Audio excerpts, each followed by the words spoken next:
स्वागत है आप सभी का फैक्ट से भरी दुनिया में। आए दिन यहाँ अजीबोगरीब घटनाएं घटती रहती हैं और हर घटना के पीछे जुड़े होते हैं कुछ फैक्ट। इन सभी घटनाओं और उनसे जुड़े फैक्ट्स को जानने के लिए सब्सक्राइब करें फैक्टिफाइड डायरी।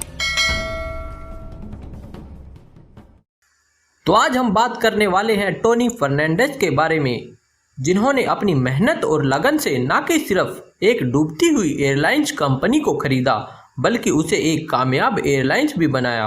बात है साल 1993 की, जब एयर एशिया मलेशियन एयरलाइंस में अपना नाम जोड़ चुकी थी और इसकी शुरुआत साल 1996 में की गई। इन दिनों मलेशिया के हालात कुछ ठीक नहीं थे और मलेशिया काफ़ी कर्जदार हो गया था। शुरुआती कुछ सालों में ही एयरलाइंस के ऊपर 40 मिलियन RM का कर्ज आ गया था। इसी बीच Tony London school of economics से अपनी बैचलर पूरी कर रहे थे। टोनी के पिता भारतीय थे और उनकी माता पुर्तगालिन। लंदन में स्टडी के दौरान बैचलर की छुट्टियों में टोनी ने मन बनाया कि वो मलेशिया जाएगा और अपनी छुट्टियां फैमिली के साथ बिताएगा, पर उन दिनों फ्लाइट की कीमतें इतनी ज़्यादा होती थी कि टोनी ने घर जाने का मन बदल दिया।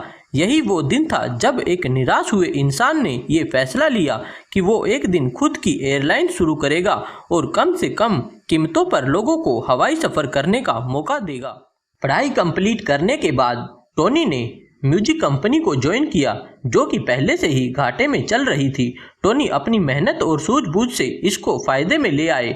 इसी बीच कंपनी का टाई अप कुछ अमेरिकन कंपनीज के साथ हो गया, जो कि टोनी बिल्कुल नहीं चाहते थे। तनाव के चलते उन्होंने उस कंपनी को छोड़ दिया और अब उनके पास पैसा आने का जरिया भी बंद हो गया।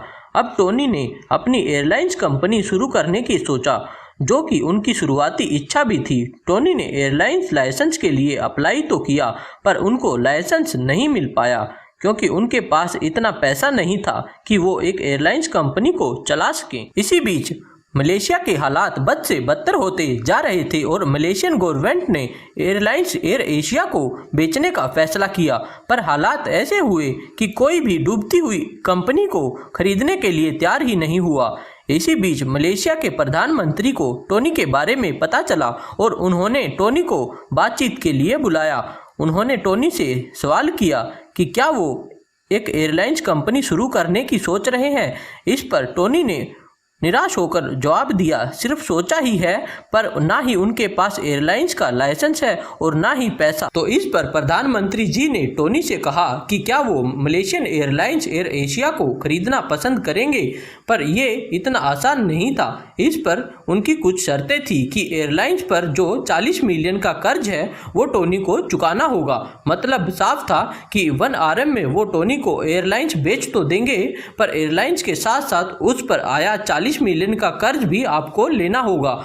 टोनी ने सभी शर्तों को मान लिया और अपने 3 पार्टनर्स के साथ मिलकर एयरलाइंस एयर एशिया को टोकन अमाउंट 1 RM के साथ खरीद लिया।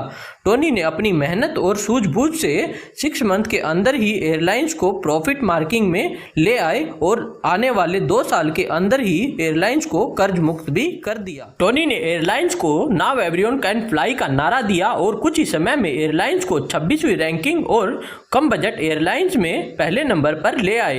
दोस्तों, कहते हैं ना, डूबते हुए समंदर में किश्तियों सा बन के उभरता हूँ, ढूंढता हूँ किनारों को, लहरों से नाता जोड़ता हूँ। कुछ ऐसा ही हुआ टोनी फर्नांडिस के साथ। उन्होंने कभी अपने आप को और अपनी सोच को रुकने नहीं दिया। ऐसे ही फैक्ट से भरी दुनिया को जानने के लिए सब्सक्राइब करें फैक्टिफाइड डायरी को।